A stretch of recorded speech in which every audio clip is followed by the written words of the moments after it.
We're going to continue our journey through the book of Joshua. In fact, we're going to bring it to an end today as we've been looking at Joshua and all the things that God had been doing in his life as he led the people to keep them on true north, to keep them going the direction that God wanted him to go. So we're looking at Joshua chapter 24, and the book begins like this in verse 1, or the chapter begins like this.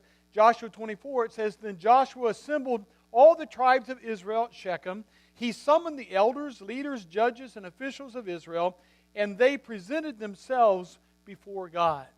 Now, if that was written today, it would have said something like that Joshua sent out an email and texted everyone and told them to get to Shechem, and that's what they did. Somehow they got the word out without all those modern conveniences, and all the children of Israel gathered there in front of Joshua. Now I wonder, as they gathered, as they heard the notice, as they were told to come back, what went through their minds? Their task was done. The battles had been fought. The land had been given.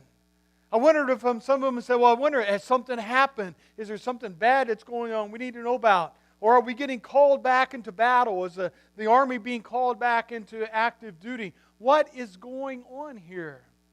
And they all gathered together, and I can see them coming up and gathering together, and they're reacquainting themselves. They're seeing some old friends they haven't seen for a while. This journey to take the land had taken about 5 years.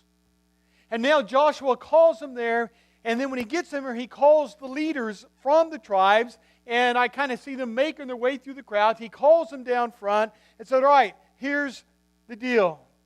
And God begins to use Joshua as his spokesperson.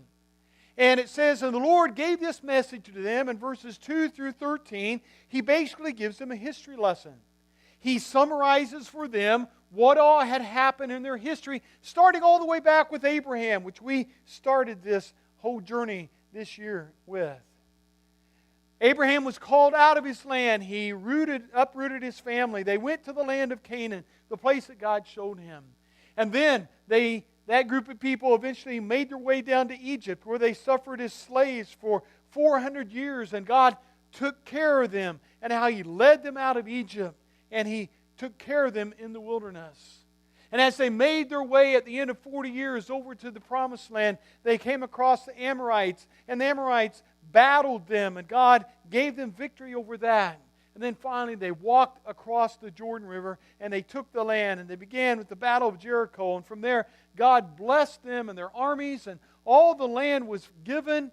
And now Joshua has reminded all of these things to the people to help them remember what God had done for them.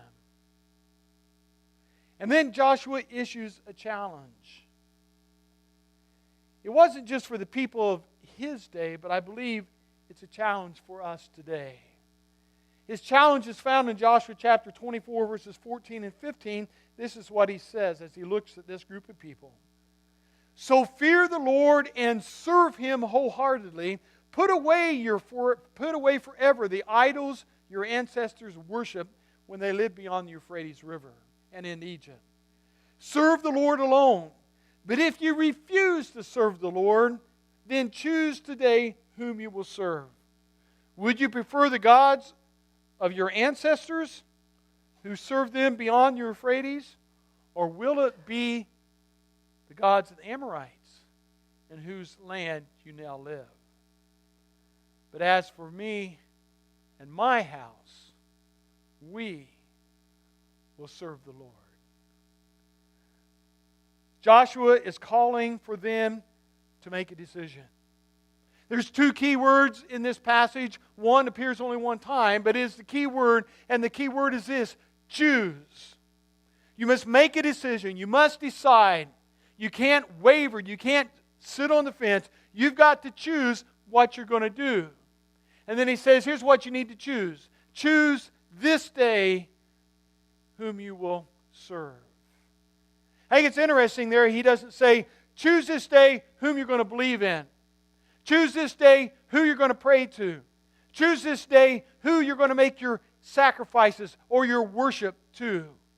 No, he says, choose this day who you're going to to serve. Why that word? Well, the word meant who are you going to work for? Who are you going to labor for? Who are you going to submit yourself to? The Hebrew word was one that implied subservience. Someone who said, yes, I'm going to follow you. And Joshua, as he looked at the people, he said, you've got the decision to make. Who are you going to let dictate your life? Who are you going to let rule your heart each and every day? And he was calling them to choose. Choices make a big difference, don't they? We all have choices to make. We've all made what I call life directional choices. When you were getting ready to graduate from high school there at the end of your education in the grade school and high school level, my guess is that you had a choice to make. You were trying to decide what? What were some of those choices? You can talk here, all right? It's allowed. Where to go? Where to go to college? Maybe what job you wanted to take, what career you wanted to enter. And that decision was a very important decision because that was one of those life directional decisions, big decisions. Now, you might also, during that same period, found this person, this special person in your life, and you had to decide what? Are they going to be able to put up with me for a long time? Is this the person I want to marry? Is this the person I want to commit my life to? And then maybe around that same time you had to make a career choice. You had to decide what job you were going to take, what city you were going to live in, all of these things. And those were the big decisions, life directional decisions. And those choices made a difference. But we also have little choices to make. This morning I went to McDonald's drive-thru early in the morning. I had decisions to make. Now I remembered on TV they had this special going, 2 breakfast sandwiches for $4, so I'm going to go for it. And got 2 bacon, egg, and cheese biscuits. Then I decided, do I want to eat both of them or just one of them? All right. Had to decide what to wear. I'm one of those people that I'm not like a guy. The guy in the church up north, I was talking to him one time, and he was a part of a band, a Christian band, and the guys in the band were making fun of him because every night he would go to his suitcase, take out his clothes, pick out what he was going to wear the next day, fold it all up, lay it out, have it there ready for him when he woke up the next morning. And the guys were giving him such a hard time. So, what? Don't all of you do that? Not me. I've never done that. My decision what to wear is I walk into the closet, wipe sleep out my eye, grab something, hope this fits. Last week, Judy told me, your pants were wrinkled. You're up there. I couldn't believe it. I don't know. At least I had them on, you know. What to wear? This afternoon, I'm going to get on a plane, fly to St. Louis, partaking in Betty Brown's services up in Illinois. And I got to decide, it's cold up there. How am I going to do this? Because I'm too cheap to pay for a suitcase. I'm going to take a little carry-on bag. Little decisions. But they make a difference. If I decided to eat bacon, egg, and cheese biscuits, and that's all I'm going to eat for the rest of my life, that would have consequences. Small decision, big consequences. I'm on medication. I have an artificial heart valve. Some of you know that. And I'm on a blood thinner medicine. And I have to. Am I going to take my medicine every day? A doctor once told me I'm 7 days from possible death if you don't take that. Because the clotting mechanism in your body at the end of 7 days, if you're not taking that medicine, very likely you'll throw a blood clot and not be around. Little decision, big consequences. Our choices make a difference in life. And Joshua gathers there before all the children of Israel, and he's gathered them there for this decision. And he says, look, I hope you remember all the things God has done for you. He's done some amazing things over the years. And then in verse 13, he reminds him of something before he issues the challenge. He says, so I gave you a land on which you did not toil, and cities you did not build, and you live in them, and you eat from vineyards and olive groves that you did not plant. Why is he reminding them of this? He wants them to understand, look, you've been given a lot. And I think God is concerned that they're going to become complacent, that they're just going to kind of take it all for granted, that they're not going to really appreciate it. You ever taught this lesson in life that the things you work for are the things you appreciate the most? I remember when I was getting ready to go to college, I didn't have a car. I'd been using my parents' car all the time. And my grandfather said, well, you're going to need a car. We lived in southern Indiana. I was going to school in central Illinois. And he says, I have a car I'll sell you. He had a 1968 Buick LeSabre. And he said, I'll sell you this car for $300, which is a great deal at that time. And I said, okay. There was only one problem. I didn't have $300, all right? I had worked for the last couple of years at Barrett's Hardware Store in Ellettsville, Indiana. I had climbed up the financial scale there to be the highest paid employee ever at Barrett's Hardware at $1.65 an hour, all right? I was raking in the dough. And my grandfather said, here's what we're going to do. I'm going to take you to the bank, and I'm going to get a loan for you, and I'm going to sign for it, but you must pay that every month, the amount that they say, until you get that car paid off. And I did. That made me feel good, because it was something that I had done. I had worked for that. Now, as I was putting this illustration together, it reminded me of our own daughters. We taught that same lesson to them. We've not gone out and bought them new cars at graduation or anything. Well, they would probably have taken them, but they have actually said they've appreciated that. And the good thing is, I was reminded that Heather owes me one last payment on her car. So, Heather, you all hold her accountable to that, all right? Why do all that? Well, because it helps us, it reminds us that we need to appreciate the things that we have. And God is standing before the people and said, I don't want you to become complacent. I don't want you to just take this all for granted. I don't want you to be lazy and just think everything comes so easy. And Joshua stands before them and he issues this challenge and he says, you've got a choice to make.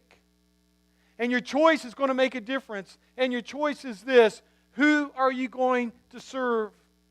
He said, you've got some things laid out before. You could serve the gods your ancestors served on the other side of the Euphrates. What's that all about? The family of Abraham, we learned earlier in this series, came from an area where they worshiped pagan gods. Abraham probably didn't grow up worshiping Yahweh as God.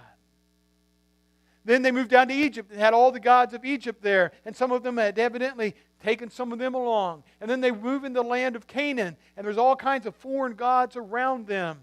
One of the gods that you read a lot about in the Old Testament was the god called Baal or Baal, B-A-A-L. He was a god based on the agricultural society they lived in. It had a lot to do with the fertility of the land and fertility of the animals. And man took that and they wove it into a nice religion that had all kinds of immoral practices and all kinds of temples and prostitutes and all kinds of stuff. And Joshua was saying, all right, you're going to choose today. And this is what's interesting. You're going to choose today. You're going to make a choice, whether you realize it or not. And you're going to decide, are you going to serve those pagan gods, or are you going to serve the true and living God? And I love his resolve when he says, choose this day whom you're going to serve. But as for me and my house, we are going to serve the Lord. Regardless of peer pressure, regardless of all the other things that people might throw at them. Peer pressure is an interesting thing, isn't it? You hear a lot about it, about teenagers in school and all the peer pressure. And you know what, though? I've noticed that there's just as much peer pressure with adults as there is kids. We like to be accepted. We like to be, seen in a certain light. And it's just as easy for us as adults to give into that peer pressure as it is for kids to give into peer pressure. I love Joshua. He stands up and says, I don't care what you guys do. I don't care what anybody else does. As for me and my house, we are going to serve the Lord. He draws the line in the sand, and He lays it on them and says, what are you going to do? And that causes us to make a big decision. You see, God has chosen us. Will we choose Him?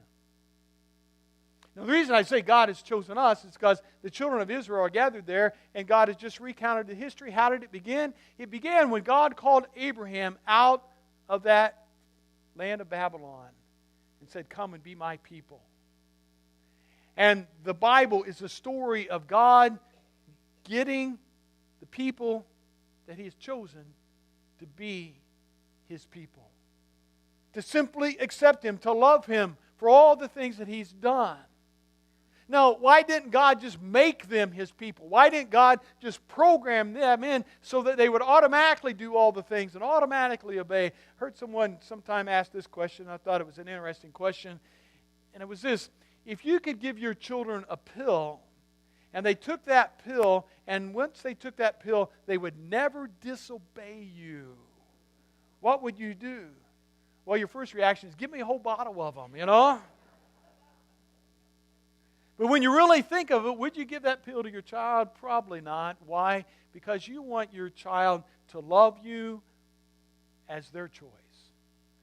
To obey you because it's their choice. And God did not program us, create us to be robots so that we would never disobey. He gave us this thing called free will and this choice. Why? Because then He gets to accept the love that comes when we decide to choose Him rather than everything else. God has chosen us. Will we choose Him? There's an American poet by the name of Robert Frost.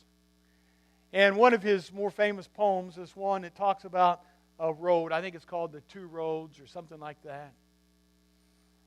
And it's a little poem about he's walking through the woods one day, and the road he's on, or the path he on, comes to a Y, and both roads go different directions, and they both look very similar, and he has a decision to make, and he chooses one of those paths. The last stanza of that poem says this: I shall be telling this with a sigh, somewhere ages and ages hence.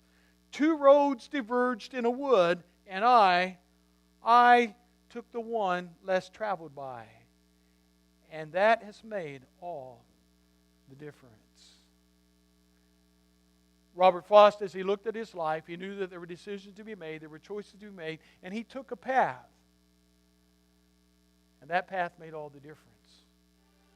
Jesus said it better and said it this way in Matthew chapter 7 in the Sermon on the Mount. Enter through the narrow gate. For wide is the gate and broad is the road that leads to destruction, and many enter through it. But small is the gate and narrow the road that leads to life, and only few find it. We live in a world where there's all kinds of choices. We live in a world where every day we come to a crossroad and we have decisions to make. Which way are we going to go? Who are we going to follow as our God?